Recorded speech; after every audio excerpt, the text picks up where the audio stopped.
was polite, but never would say anything. You know what else? It was a different era. Though Bruno wouldn't think of sitting down and talking to a reporter. Of course, that was very 20 taboo. years later, Joey Molino is running around South Philly, and you can go meet him for a drink, have a cup of coffee with him. So it was a different generation of wise guys. And I think I was fortunate that I was working the beat at a time when the younger generation came into power, and I had access to a lot of guys. Would have never had that access during the Bruno era. But 20 years later, I had guys' phone numbers, like their cell phones. I had emails. Wow.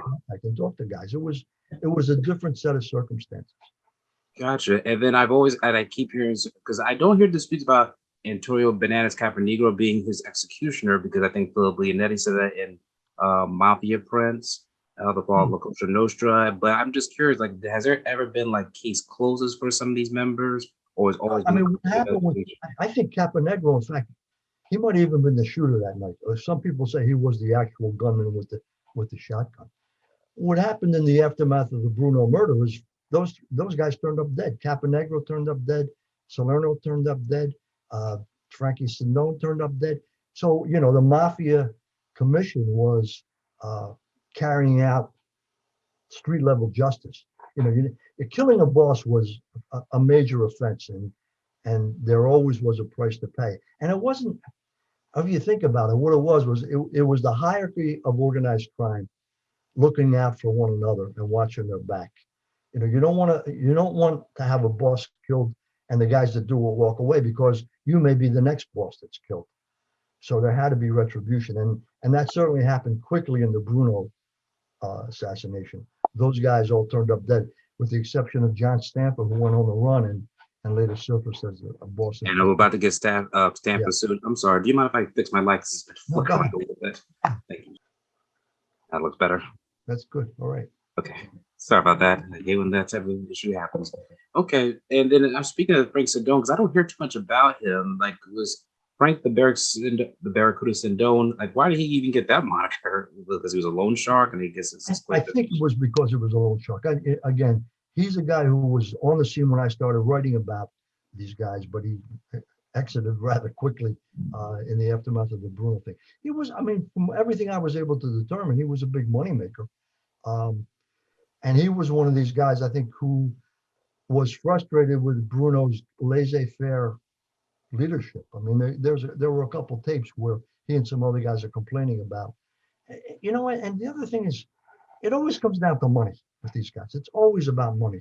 And there were guys who were complaining that Bruno had more money than God, and then consequently Bruno didn't care that they were not making as much money as they could be making. So Atlantic City's coming, fine, let everybody go into Atlantic City. New York wants to come in, that's fine. Is enough for everybody, share the wealth kind of thing. Those guys who were Philadelphia guys were a little upset at that. They thought Atlantic City should have been entirely theirs because it always had been. And now all of a sudden Atlantic City gets casino gambling and it's worth more. And Bruno's saying, nah, New York wants to come in, Chicago wants to come in. There's enough for everybody. They saw that as, he had all his money socked away, and we got an opportunity here, and he's letting it pass. So, you hear and you talk again and again about the mafia, men of honor, Cosa Nostra. Honor is a secondary thing. If there ever were men of honor, I think they disappeared 2 generations ago. This is a business, and it's about making money, and when you're not making enough money, or when somebody's making money that you think you ought to be making, that's when the violence kicks in. Speaking of that, because I was always confused, do you think Bruno would have retired before being executed? Because, like, for example, Carl Gambino, who was like a guy who protected him at times, since he was one of the big crime family bosses, do you think he would have probably lived old age and probably retire, or do you think he was too money hungry to even want to resign and let that go? I think that Bruno was in a position where he could have retired. He had real estate in Florida. He had money, a steady cash stream coming in. And I think if the dynamic of Atlantic City hadn't come into play, it probably would have reached a point where he would have retired. But Atlantic City changed the game. Atlantic City upped the ante so many different ways.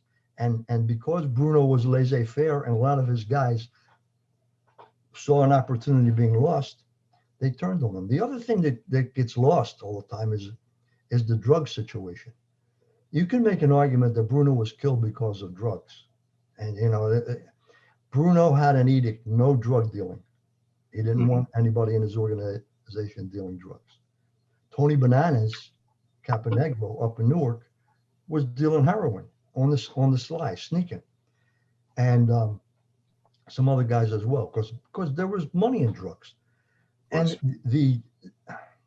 it's almost, the irony is at the same time frame, we're talking like 1979, 1978, 1979, 1980.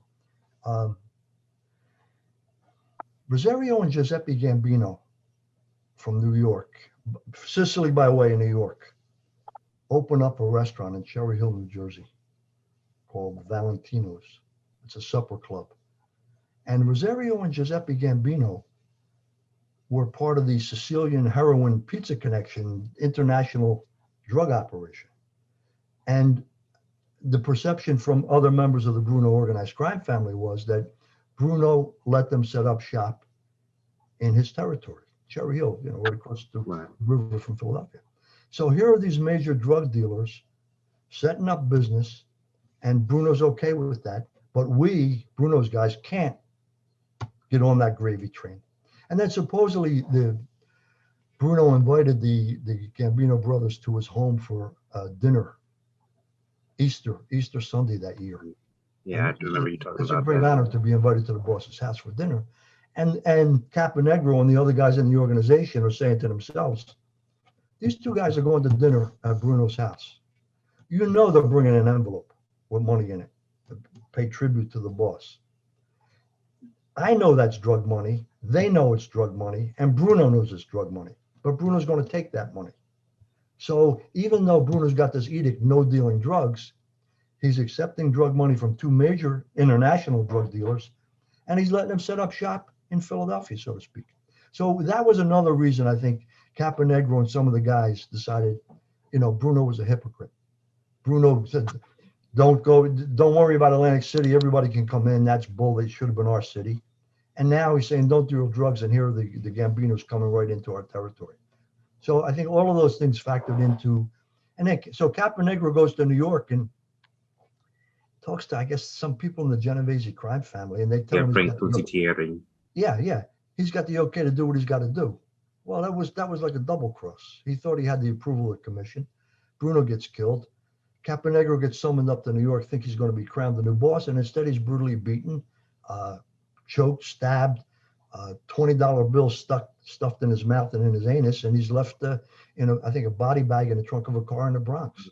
That's the message, kill the boss, and you got greedy, you killed the boss. This is what happens to you.